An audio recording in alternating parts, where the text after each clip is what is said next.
दावा, बढ़ते कोरोना संकट के बीच दिल्ली गंभीर स्वास्थ्य संकट की तरफ बढ़ती जा रही है। दिल्ली के मुख्यमंत्री अरविंद केजरीवाल ने कहा है कि दिल्ली में अस्पताल तेजी से भरते जा रहे हैं, बिस्तरों की संख्या कम हो रही है, आईसीयू में 100 से भी कम बिस्तर अब बचे हैं। अरविंद केजरीवाल कुछ दिन पहले दावा यह कर रहे थे कि बिस्तर की कमी नहीं, आईसीयू बेड्स की कमी नहीं, ऑक्सीजन की कमी नहीं है, बस लोग संयम बरतें।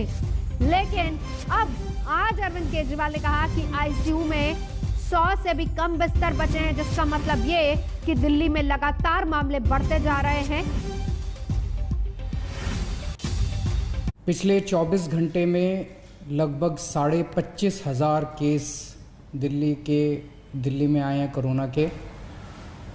उसके पिछले 24 घंटे में 24,000 आए थे, उसके पिछले 24 घंटे में 19,500 आए थे। सो अभी कोरोना के केसेस बढ़ने की गति चालू है, काफ़ी तेज़ी से बढ़ रहे हैं। ज़्यादा चिंता की बात यह है कि पिछले 24 घंटे में पॉजिटिविटी रेट बढ़ के लगभग 30% हो गया है, जबकि ये उसके पिछले 24 घंटे में केवल 24% था। 24% से बढ़ के 30% पॉजिटिविटी रेट हो गया। बहुत ज़्यादा तेज़ी से केसेस बढ़ रहे हैं। अभी पूरे दिल्ली का अगर जायज़ा लिया जाए तो जो कोरोना के लिए बेड रिज़र्व हैं, वो बेड काफ़ी तेज़ी से ख़त्म होते जा रहे हैं। पेशेंट्स बहुत तेज़ी से मरीज़ जो हैं वो अस्पतालों में जा रहे हैं। आईसीयू बेड्स की खासकर काफ़ी कमी हो गई है। लगभग सारे दिल्ली के आईसीयू बेड्स मिला के 100 से भी कम आईसीयू बेड्स पूरे दिल्ली में बचे हैं। ऑक्सीजन की भी काफ़ी कमी है। कल रात को एक प्राइवेट हॉस्पिटल ने हमें बताया कि उनके यहाँ काफ़ी ज़्यादा कमी हो गई थी, जिसकी वजह से त्रासदी होते होते बची। ये हम लगातार केंद्र सरकार के संपर्क में भी हैं, उनसे भी मदद मांग रहे हैं, उनसे मदद मिल रही है। जो मदद अभी तक हमें उनसे मिली है उसके लिए हम उनका शुक्रिया भी अदा करते हैं।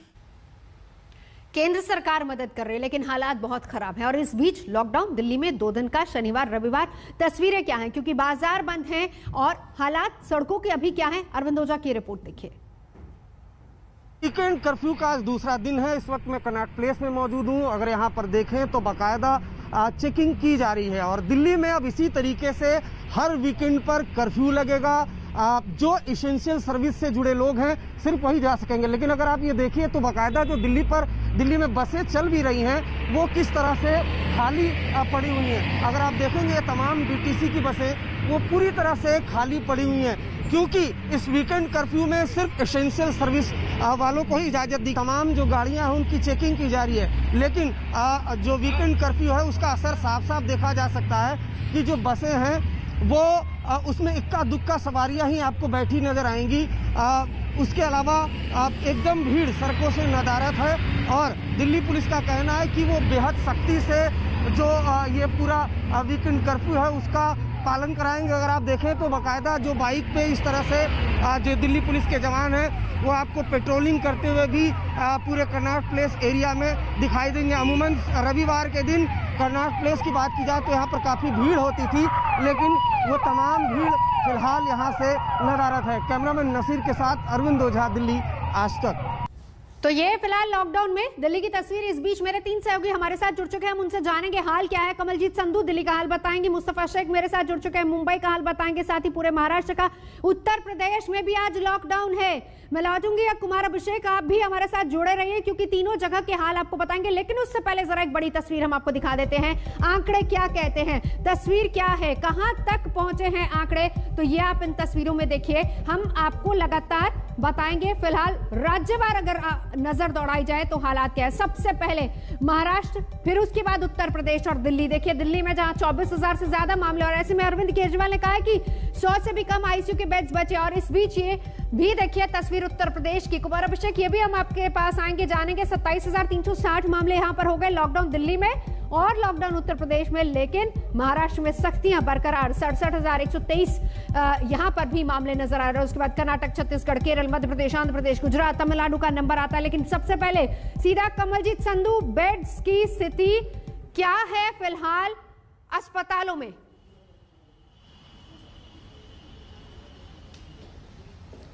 नवजोत, राजधानी दिल्ली की हालत खस्ता है और ये देश की राजधानी है, तो आप समझ सकते हैं कि क्या हाल दूसरे प्रदेशों में हो रहा है जब इसी राज्य में आप बोल रहे हैं कि आईसीयू में 100 से कम बेड्स अवेलेबल हैं। यानी एक पैनिक की स्थिति है, अब वो सेट इन कर रही है। हालांकि मुख्यमंत्री अरविंद केजरीवाल कह रहे हैं वो खास तौर पे राब्ता बनाए रखे हैं हेल्थ मिनिस्टर से। आपको बता दें डीआरडीओ का जो अस्पताल है वो फरवरी में बंद कर दिया गया था, ये 1000 बेड का था। उसके बाद अब दोबारा निर्णय लिया गया है कि इसको खोला जाएगा 500, और हमें बताया गया है कि मंडे से 250 के करीब ये बेड जुड़ जाएंगे। इसके अलावा आपको बता दें कि आईटीबीपी ने छतरपुर में इस तरह का एक लार्ज सेंटर रखा था, वो भी बंद कर दिया गया है। वो भी बोल रहे हैं कि हम एक दिशा निर्देश का संकेत का इंतजार कर रहे हैं कि अगर वो खोलने की जरूरत पड़े। हाँ। लेकिन आप देखें हर 4 आदमी में अगर एक आदमी पॉजिटिव है, इसका अपने आप में मतलब है कि किस तरह से, चाहे हम बात करें ऑक्सीजन की, चाहे हम बात करें रेमडेसिविर की, चाहे हम बात करें बेड्स की, यानी एक जो स्थिति है जो आम आदमी है जिस तरह से जूझ रहा है, अगर आपका कोई कनेक्शन नहीं है तो किस तरह से आप भर्ती कराएंगे। एक पूरा मोड टेस्टिंग में अब कई दिन लग रहे हैं। जो जान पहचान के लोग हैं वही हमें बता रहे हैं तकरीबन 1 हफ्ता का बैकलॉग चल रहा है। हाँ। तो यानी स्थिति काफी खस्ता है। और जो 1 साल का पहले का पीरियड है जहां से सब बोल रहे थे कि हम जीत चुके हैं कोविड की लड़ाई, और एक बार फिर कोविड का जो दूसरा कहर है वो आया है। बिल्कुल ऐसा लग रहा है कि सरकारें काफी हद तक विफल होती नजर आ रही हैं। जाहिर सी बात है, कहा जा रहा है कि पैनिक नहीं कीजिए, लेकिन पैनिक कैसे ना करें, क्योंकि अस्पतालों के बाहर जो लंबी कतारें लगी हैं वो यकीनन चिंता में डालती हैं। मुस्तफा शेख, मुंबई महाराष्ट्र का हाल मैं आपसे जानूंगी, लेकिन उससे पहले जरा बताएं कि महाराष्ट्र में ऑक्सीजन की किल्लत बताई जा रही है। महाराष्ट्र सरकार का कहना है कि रेमडेसिविर और ऑक्सीजन सप्लाई में भेदभाव हो रहा है। महाराष्ट्र सरकार के मंत्री नवाब मलिक क्या कह रहे हैं, सुनिए जरा। रेमडेसिविर को लेकर जब एक सप्लायर को विलेपार्ले पुलिस स्टेशन ने पूछताछ के लिए बुलाया तो leader of opposition Devendra Fadnavis police station पहुंच गए। इस बारे में और ज्यादा जानकारी देने के लिए नवाब मलिक साहब हमारे साथ हैं। सर, साफ तौर पर दिख रहा है कि रेमडेसिविर के लिए सप्लाई को पूछताछ की जा रही थी। इन्फॉर्मेशन ये थी कि 60,000 वाइल्स कहीं स्टोर की गई है जिसके बारे में जानकारी थी। तो इसमें जो है लीडर ऑफ अपोजिशन ने कहा कि उस शख्स को रिहा करना चाहिए। आगे क्या जानकारी मिल पाई सर पूरे मामले में? राजेश धुकानिया जो ब्रुक फार्मा के मालिक हैं, लगातार बीजेपी उनकी वकालत करती रही थी। लगातार भारतीय जनता पार्टी के नेता ट्वीट कर रहे थे कि 50,000 वायल हम इनसे लाएंगे महाराष्ट्र में। लीडर ऑफ अपोजिशन जो विधान परिषद के हैं दरेकर जी, वो लेकर एफडीए के मंत्री महोदय से मिले कि इन्हें ऑर्डर देने का काम करो। तो राजेश धुकानिया और बीजेपी का कोई ना कोई कनेक्शन तो है। अगर किसी को पुलिस जांच के लिए बुलाती है तो दोनों नेता प्रतिपक्ष, बहुत 2 विधायक कैसे पहुंच जाते हैं? क्या पुलिस यंत्रणा अपनी काम ना करे? देवेंद्र जी वकील हैं, क्या वकील की हैसियत से वकालत करने के लिए गए थे वो? कल जांच के लिए बुलाया गया, जांच हो रही थी, लेकिन जिस तरह से बीजेपी के लोग पुलिस स्टेशन में जाकर दबाव डाल रहे थे ये उचित नहीं है। कल उनकी जांच के दौरान एफडीए ने रात में उन्हें सरकार को सप्लाई करने का आदेश ब्रुक फार्मा को दिया था, जो देखने के बाद पुलिस ने उन्हें छोड़ा है। आगे जरूरत पड़ेगी तो बुलाया जाएगा। देखिए, रेमडेसिविर का जो खेल है महाराष्ट्र में, उसमें बीजेपी शामिल है, ये कल की घटना से स्पष्ट हो गया है। बिल्कुल। और सप्लायर्स के साथ सांठगांठ की बात भी सामने आ रही है। बीजेपी की जो गुजरात प्रदेश अध्यक्ष है वो बीजेपी ऑफिस में रेमडेसिविर दे रहता है और ये सप्लाई दमन के। नहीं, देखिए ऐसा है, महाराष्ट्र के साथ अन्याय हो रहा है, ये बात सच है। रेमडेसिविर की किल्लत पैदा की जा रही है, ये भी बात सच है। मुस्तफा शेख, जो नंबर्स हैं उससे तो प्राथमिकता ये होनी चाहिए कि लोगों की जान पहले बचाई जाए, लेकिन यहां तो सियासत ही नहीं खत्म हो रही। जी बिल्कुल, सियासत किसके लिए है ये सबसे बड़ा सवाल है। क्या लोगों के भले के लिए या फिर पॉलिटिकल क्रेडिट लेने के लिए? क्योंकि महाराष्ट्र और सेंटर के बीच में जिस तरह से जो चीजें चल रही हैं उससे आम आदमी ही फिक्रमंद है, आम आदमी को ही अफेक्ट होगा, क्योंकि आम आदमी अस्पताल के बाहर बैठा है, ऑक्सीजन अवेलेबल नहीं है। बीएमसी की ऑक्सीजन फैसिलिटी खराब होने से कल 4 से 5 बीएमसी अस्पतालों में से कई लोगों को शिफ्ट करना पड़ा। ऑक्सीजन की किल्लत थी। रेमडेसिविर लोग लाइन लगा के खड़े होते हैं, स्टॉक्स खत्म हो जाती है, ब्लैक मार्केट में महंगी उसमें खरीदना पड़ता है। तो एक तरफ से आप कह सकते हैं कि जो हालात इस वक्त बने हुए हैं उसमें राजनीति ये सबसे लास्ट में आनी चाहिए थी, लेकिन अफसोस ये है कि ऐसा नहीं होता दिख रहा है। अब इसका असर क्या होगा, क्या एक तरह से दोनों के बीच में जो जंग चल रही है उससे आम आदमी की इलाज पर फर्क पड़ेगा? अगर ऐसा होता है तो ये बहुत निंदनीय बात होगी। जाहिर सी बात है, सियासत एक तरफ, लेकिन अब यहां कुमार अभिषेक मैं आपके पास आना चाहूंगी। 27,000 से ज्यादा मामले, एक दिन का लॉकडाउन, क्या इससे चेन टूट पाएगी? उत्तर प्रदेश का हाल भी आप बताइएगा, लेकिन उससे पहले जरा एक बड़ी खबर। मुख्यमंत्री अरविंद केजरीवाल ने प्रधानमंत्री को चिट्ठी लिखी है। दिल्ली के मुख्यमंत्री अरविंद केजरीवाल ने प्रधानमंत्री को चिट्ठी लिखी। राजधानी में कोरोना के मामले बेतहाशा बढ़ते जा रहे हैं, ऐसे में मदद की एक और चिट्ठी प्रधानमंत्री को जो भेजी है दिल्ली के मुख्यमंत्री ने राजधानी में कोरोना के हालात पर चिंता जताई है। और जिस तरीके से अरविंद केजरीवाल ने कहा कि 100 से भी कम बेड अब बचे हैं, तो ऐसे में हालात और खराब हैं। यूपी का हाल, कुमार अभिषेक, क्या चेन टूट पाएगी एक दिन के लॉकडाउन से? नवजोत, देखिए, एक दिन के इस लॉकडाउन से चेन नहीं टूटेगी, लेकिन लोगों के लिए ऐसे लॉकडाउन अब देखने पड़ेंगे। 27,000 से ज्यादा मामले रोज और 6,000 के आसपास मामले लखनऊ में। भयावह स्थिति है, न तो बेड मिल रहे हैं, न ऑक्सीजन सिलेंडर मिल रहा है, और लोग अपने परिजनों को लेकर मारे मारे फिर रहे हैं। हम इस वक्त लखनऊ में 1090 चौराहे पर हैं और ये लॉकडाउन है। सरकार ने एक दिन का लॉकडाउन किया है, लेकिन नवजोत, हम ये कह सकते हैं पूरे शहर में घूमने के बाद कि ये एक स्वतः स्फूर्त बंद जैसा है। लोगों के भीतर इतनी दहशत है, ये मानकर लोग चल रहे हैं कि अगर कोई सुबह निकलता है और शाम को घर आ रहा है तो कहीं ना कहीं वो कोरोना के साथ लौट रहा है। ये हालात इस वक्त यहाँ हो गए हैं। कुछ देर पहले हम यहाँ के शमशान का जो इलाका है वहां गुजर रहे थे। एक लंबी तकरीबन आधे किलोमीटर का वो पूरा एक दायरा बन चुका है जहां पर हम लोगों का अंतिम संस्कार देख रहे थे। कुल मिलाकर स्थिति बहुत अच्छी नहीं है लखनऊ की, उत्तर प्रदेश की। बनारस, इलाहाबाद, प्रयागराज, कानपुर, सब जगह स्थिति बेकाबू होती जा रही है। 2000 से ज्यादा मामले, 2000 के आसपास मामले वाराणसी में, प्रयाग में ऐसे निकल करके सामने आ रहे हैं। ये हालात हैं। हालांकि मुख्यमंत्री योगी आदित्यनाथ अपनी टीम के साथ आज भी बैठक कर रहे थे। संक्रमित हैं, कई उनके अधिकारी संक्रमित हैं। कहा यह जा रहा है कि डीआरडीओ की मदद से 5,000 बेड्स अवेलेबल कराए जाएंगे, शुरुआत होगी, लेकिन कब तक शुरू होगी इसे देखना होगा। सबसे भयावह हालात अगर लखनऊ पे हैं तो वो लोगों के लिए ऑक्सीजन सिलेंडर और अस्पताल बेड के हो रहे हैं, और लोगों को यही नहीं मिल रहा है, और सबसे ज्यादा दहशत इसी से हो रही है। परिवार के परिवार इस वक्त कोविड पॉजिटिव है, कोई किसी घर में ज्यादा गंभीर है, लेकिन उसे जगह इलाज नहीं मिल पा रहा है। बिल्कुल बिल्कुल, कुमार अभिषेक हमारे सहयोगी लगातार हमारे साथ बने। इस बीच कोरोना संकट से कोई भी राज्य ऐसा नहीं है जो अछूता नहीं हो। राजस्थान की भी बात कर लेते हैं, हालात वहां पर भी बहुत ज्यादा खराब हैं। इस पर स्वास्थ्य मंत्री रघु शर्मा से हमने बात की। राजस्थान में जिस तरह से कोरोना का विस्फोट हुआ है वो डराने वाला है। हमारे साथ है राज्य के स्वास्थ्य मंत्री रघु शर्मा, उनसे बातचीत करते हैं।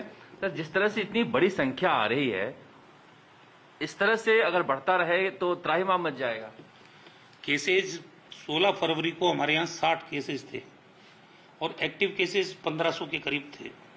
आज हालात ये हो गई कि हर रोज बढ़ रहे हैं। कल का जो आंकड़ा आया 9,046 पॉजिटिव केसेस एक दिन में आए, और कैजुअलिटीज हर रोज कभी 37 हो रही है, कभी 31 हो रही है, कभी 32 हो रही है। मतलब पिछली बार जब पीक आया था तो मैक्सिमम कैजुअलिटीज एक दिन में 20 थी, और अब तो हर रोज कभी 30 से ऊपर की कैजुअलिटीज हो रही है।